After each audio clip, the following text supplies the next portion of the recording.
Hello दोस्तों, के 7 news के जरा बच के प्रोग्राम में आपका स्वागत है। प्रतिदिन हम जरा बच के कार्यक्रम में नए खबरों की पड़ताल करके आपके सामने लाकर जनता की आवाज़ बनते जा रहे हैं, उनकी आवाज़ को बुलंद कर रहे हैं। लोग इस कार्यक्रम को खूब पसंद कर रहे हैं। आज हम वक्फ बोर्ड और महाराष्ट्र चुनाव पर चर्चा करेंगे। संसदीय समितियों के गठन के पीछे उद्देश्य सराहनीय था। दोनों सदनों के नियमित सत्रों के शोरगुल से दूर, जहां सत्ता पक्ष और विपक्ष के सदस्य मीडिया दीर्घाओं पर नजर रखते हुए दिखावा करते हैं, संसदीय समितियों से अपेक्षा की जाती है कि वे पक्षपातपूर्ण विचारों से बेखबर होकर निष्पक्ष तरीके से मुद्दों की गहन जांच करें।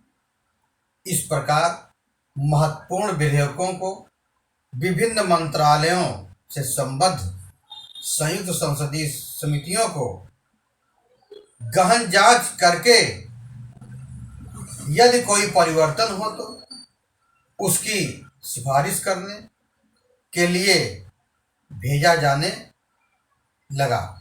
क्योंकि पिछले कुछ वर्षों में दोनों सदनों की सैकड़ों बैठकों में भारी कटौती की गई, इसलिए प्रत्येक सदन में विभिन्न दलों की संख्या के अनुसार समितियों के सदस्यों से अपेक्षा की गई। यह अपेक्षा की गई थी कि वे विधेयकों की अधिक विस्तार से जांच करेंगे, उसके हर तरीके से गहन पड़ताल करेंगे। स्वाभाविक रूप से सत्तारूढ़ पार्टी के पास अधिक सदस्य होंगे क्योंकि लोकसभा में उसका बहुमत है। दुर्भाग्यवश राजनीति में कटुता और विरोध से संसदीय समितियों के माहौल को दूषित कर दिया गया है। अब ये सदस्यों के लिए युद्ध का मैदान बन गई है। यहाँ वे अपने फेफड़ों की शक्ति का प्रयोग करते हैं और साथ ही सदस्यों, यहाँ तक कि पीठासीन अधिकारी की आवाज को दबाने का प्रयास करते हैं। ये कितना दुर्भाग्यपूर्ण स्थिति इस लोकतंत्र में है।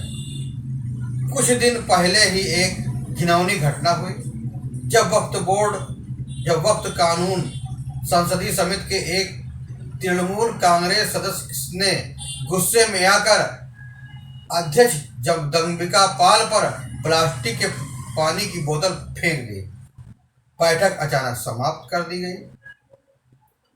हालांकि इससे पहले दोषी सदस्य कल्याण बनर्जी को एक दिन के लिए निलंबित कर दिया गया।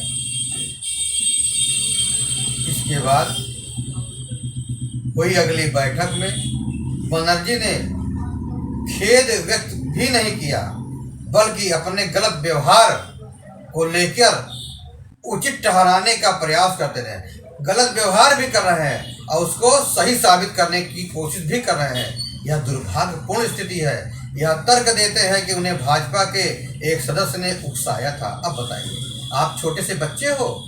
एक अनुमान के अनुसार पूरे देश में वक्फ की कुल जमीनों और संपत्तियां 8 लाख से अधिक है, जो 9 लाख एकड़ में फैली हुई है और इसका अनुमानित मूल्य 1 लाख करोड़ रुपए से अधिक है। सशस्त्र बलों और रेलवे के बाद वक्फ बोर्ड देश का तीसरा सबसे बड़ा भूमि स्वामी है। विभिन्न वक्फ बोर्डों की कार्य प्रणाली की स्पष्ट है। आम मुसलमानों के पास अपनी शिकायतों को दूर करने का कोई उपाय नहीं है।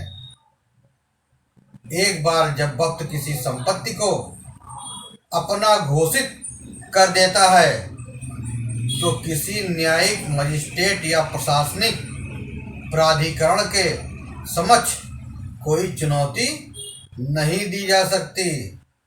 ये देखिए, एक देश में 2 कानून, कोई चुनौती नहीं दी जा सकती, इसका फैसला अंतिम होता है। समुदाय के रूढ़वादी तत्वों ने मुसलमानों को मौजूदा कानूनों में बदलाव के खिलाफ समिति को याचिका दायर करने के लिए प्रोत्साहित किया। उल्लेखनीय है कि वक्त कानूनों में कारपोरेट सिफारिशों में बदलाव का प्रस्ताव मनमोहन सिंह सरकार द्वारा गठित सच्चर समिति ने किया था। फिर भी मानकों को लेकर आलोचना यह थी कि प्रस्तावित परिवर्तन सत्तारूढ़ दल के मुस्लिम विरोधी रवैये को दर्शाते हैं। इसलिए बड़ी संख्या में इस्लामिक देशों में धर्म की संपत्तियों के प्रबंधन के लिए कोई वक्त नहीं है। किसी भी मुस्लिम कंट्री में कोई वक्त नहीं है। वही भारत में भी बहुसंख्यक समुदाय के पास अपने सदस्यों द्वारा दान की गई धर्म संपत्तियों के प्रबंधन के लिए कोई बोर्ड नहीं है, जबकि भारत में विभिन्न वक्फ बोर्डों के प्रबंधन के तहत 3.5 लाख से अधिक वक्फ संपदाएं हैं, जो एक राज्य के भीतर एक राज्य का मामला है। उदाहरण के लिए धुले लोकसभा क्षेत्र में भाजपा उम्मीदवार ने 5 विधानसभा क्षेत्रों में भारी बढ़त हासिल की, लेकिन मालेगांव विधानसभा क्षेत्र में मुस्लिम वोटों की एकजुटता से कांग्रेस प्रत्याशी को करीब 2 लाख वोटों की बढ़त मिली, जिसके चलते भाजपा प्रत्याशी करीब 4000 वोटों से हार गया। वो हार गए। महाराष्ट्र में 12% से अधिक मुसलमान लगभग 40 विधानसभा क्षेत्रों में प्रभाव डालते हैं।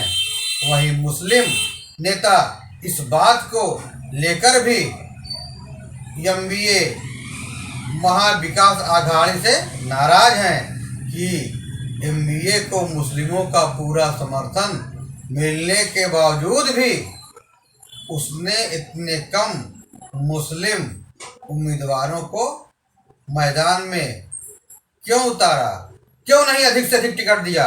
वही ओवैसी का कहना है कि जब तक मुसलमान अपने उम्मीदवारों का समर्थन नहीं करेंगे तब तक धर्मनिरपेक्ष पार्टियां आरएसएस भाजपा का हवा खड़ा कर उनका शोषण करती रहेगी।